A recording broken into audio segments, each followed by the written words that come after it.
The Cowboys' 24-22 loss to the Jets puts Dallas even 3-3 on the season. After the game, as you might imagine, Jerry Jones asked about head coach Jason Garrett's job performance. This was Dallas's third consecutive defeat. Take a listen. Is Jason Garrett, are you disappointed in what he's done so far on his 3 games? Well, is his situation I'm in going to be danger? very trying. I was a lot happier with what he had done the first 3 games than what's happened the last 3 games. But the big thing I want to say is not just him. Across the board, we did not play well enough to win. Your thoughts here, Shannon. How much blame does Jason Garrett deserve? Jason Garrett's low-hanging fruit because he never gets any credit when they win. He gets all the blame when they lose. Now, the first 3 games, everybody's talking about the boy genius, Kellen Moore. And what a great job Jerry had done is turning over the reins to him. Scott Linehan, someone across the table from me, I ain't gonna call no name, said Scott Linehan and Dak didn't have the connection. His soulmate is Kellen Moore now. True. So all that credit, he was so good. You see the reins that have been taken off Dak Prescott. Woo! Now we looking at what Dak can be. Chris Richard, what an unbelievable job. He has this defense playing. Look at what they were last year. Rod Marinelli. He can motivate these guys. It's still Jason Garrett. Now, if Jason Garrett doesn't get any credit when they win, how in the hell are you going to give him blame when they lose? You say, oh, he doesn't motivate the guys. But you tell me all the time, Skip, they win in spite of him. So keep winning in spite of him. And when you lose, I don't want to hear you bring up Jason Garrett's name. The problem is stems from this, Skip. The moment Jerry Jones did not give Jason Garrett at least a 1-year extension, what are you telling him? It's already in the back of your mind you think about moving on from him. Players know that. So, we just showed the footage of them walking up the field and then nobody touched the man's hand. Okay, Jerry made it clear. I need to see more from Jason Garrett this year. Well, more would be at least 2 playoff wins, right? Skip, I don't really know what Jason can do that Jerry hasn't already seen. For the simple fact, Jerry runs everything, Skip. You know that. See, Jerry wants to stand behind the scenes, gets all the credit. I signed Zeke, I signed all these players, got everything. He basically calls the play because when you come out publicly and you second guess your head coach, Skip, you're basically telling. So now in the back of Jason's mind, well, I wonder if I go for it here, what Jerry gonna say? Should I not? Should I? Whatever. So no, I'm not gonna blame because nobody gives him credit. When they win, Skip, he won Coach of the Year. I think it's 2016. Everybody was like, well, how the hell he do that? He got a great offensive team. I mean, look at that offensive line he got. Look at Zeke. Look at yada, yada, yada. Nobody wanted to give him credit. But the moment they lose, Jason Garrett's terrible. He's a terrible head coach. I know. No, I ain't giving him no blame. I'm going to blame it on your quarterback. I'm going to blame it on Chris Richard. I'm going to blame it on Jerry Jones. I'm going to blame it on everybody that gets credit when they win. So that's who I'm blaming it on when they lose. So you like Jason Garrett? I mean, I like him as a person. I don't really know. But You like him as a coach? You're vouching for him? Skip, I don't give him credit when they win. Yeah. So why you want me to lay blame? I'm not gonna do like you. See, you don't want to give him any credit because he's Coach Clapp. Coach Clapp. He don't motivate nobody. He couldn't motivate this cup. He couldn't. Yeah. But when they lose, You just sit right there. 'Cause I don't think you could motivate that cup. You need your fan to blow it off the table, man. But the moment they lose, you quick to blame Red. No. Oh, he's red. Yeah, now. oh, Red. Oh, big red. Oh, Jason, red. What do you got? Something going on with I it? have pet names. You want him to send you some shoes, some cowboy paraphernalia, an ornament for your tree on Christmas? I like Jason Garrett. Jason Garrett has never wronged me.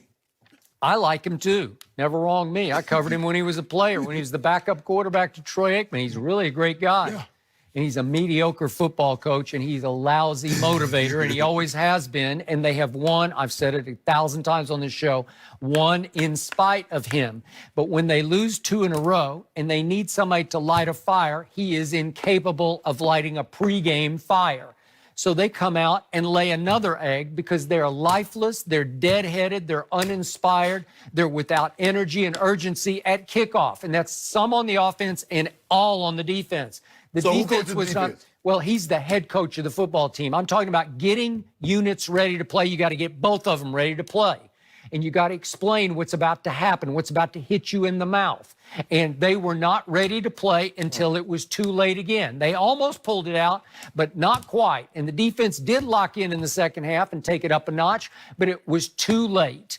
And it was too late against Aaron Rodgers because they made him pretty quiet in the second half. But it was 31-3, and Dak almost pulled it off, but he did not. So I'm blaming Jason Garrett, if you want to give him 50% of the blame for not having his team ready to play. That was a dangerous situation yesterday against a Greg Williams without your two starting tackles and early on without your number one wide receiver and no Randall Cobb. You better be ready because he's going to come after you're behind. And he did all day long, and they weren't ready for it.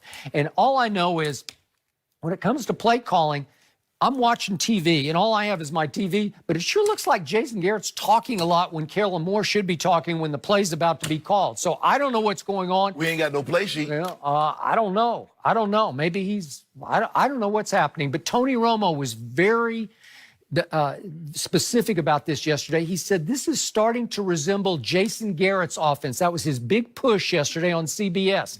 And I think between the lines, he was trying to tell us that Jason has taken back over a whole lot of the play calling. That was my interpretation. If you don't mind me asking, Skip, and you like to harp back to last year, I try to stay away from it, but since you brought it up, when they acquired Mari Cooper and they took off, Yep.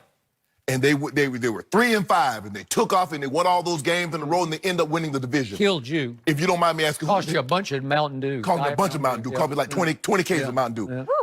When they took off, if you don't mind me asking, who was the head coach?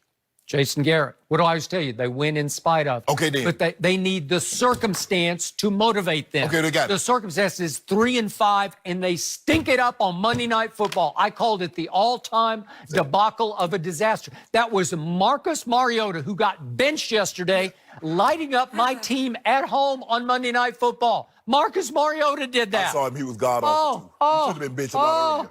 So I hit bottom. They hit bottom at 3-5. And then what did they do the next week? They're like, no, screw this. Here we go. We're going to Philadelphia. And what did they do at Philadelphia the next week? They shocked you, and they shocked everybody. Yeah. They surprised me. And that what shocked me even more, Ray, was the head coach. You see, and when they took off, everything started going to end up winning the division. They still won't give him any credit. They won in spite of him. Could we see that video from yesterday? This is actually after they had held the Jets to a field goal. You like They're all rubbing it running in. off the. You like rubbing it in. Yeah, but this is Coach Clapp. This is who I call Coach Clapp. He's left hanging by half the defense because they knew this was no time for congratulations. They had just lost the football game. They had just allowed a chip shot field goal on a drive by Sam Darnold that if they had nullified, if they had just suffocated that drive and said no, 3 and out, Dallas is going to win that game. That head coach's fault. Yeah. That's Chris Richard and Rod Marinelli. That all he can do is. Yeah. Yeah, he's clapping for the wrong thing. Jason, and they knew it. Their heads are hanging. They're walking off the field. If I'm Jason Garrett, I say, you sorry mofos, you should have did that the first half. Yeah. You should have held them to 3 points in the first half. Don't congratulate that. Yeah. Yeah. If I was Jason Garrett, you're walking by here with your head held down. Why did you do that in the first half when you gave up 21 points? Now you want to give up 3 and you work like you're the 85 Bears. Why weren't they ready, Shannon Sharp? That falls on the head football coach. Sunday night cannot come soon enough for those guys, that's for sure. And speaking of which, did Doug Peterson just guarantee Here we in go, the pivotal Doug. Eagles-Cowboys matchup on Sunday? Could we see that video from yesterday? This is actually after they had held the Jets to a field goal. You like They're all rubbing it running in. off the. You like rubbing it in. Yeah, but this is Coach Clapp. This is who I call Coach Clapp. He's left hanging by half the defense because they knew this was no time for congratulations. They had just lost the football game. They had just allowed a chip shot field goal on a drive by Sam Darnold that if they had nullified, if they had just suffocated that drive and said no, 3 and out, Dallas is going to win that game. That head coach's fault. Yeah. That's Chris Richard and Rod Marinelli. That all he can do is. Yeah, he's clapping for the wrong thing. Jason, and they knew it. Their heads are hanging. They're walking off the field. If I'm Jason Garrett, I say, you sorry mofos, you should have did that the first half. Yeah. You should have held them to 3 points in the first half. Don't congratulate that. Yeah. Yeah. That's what, if I was Jason Stop it. Garrett, you're walking by here with your head so held down. Why did you do that in the first half when you gave up 21 points? Now you want to give up 3 and you work like you're the 85 band. Why weren't they ready, Shannon Sharp? That falls on the head football coach. Sunday night cannot come soon enough for those guys, that's for sure. And speaking of which, did Doug Peterson just guarantee Here we in go. the pivotal Dougie. Eagles-Cowboys matchup on Sunday Night Football? That's up next.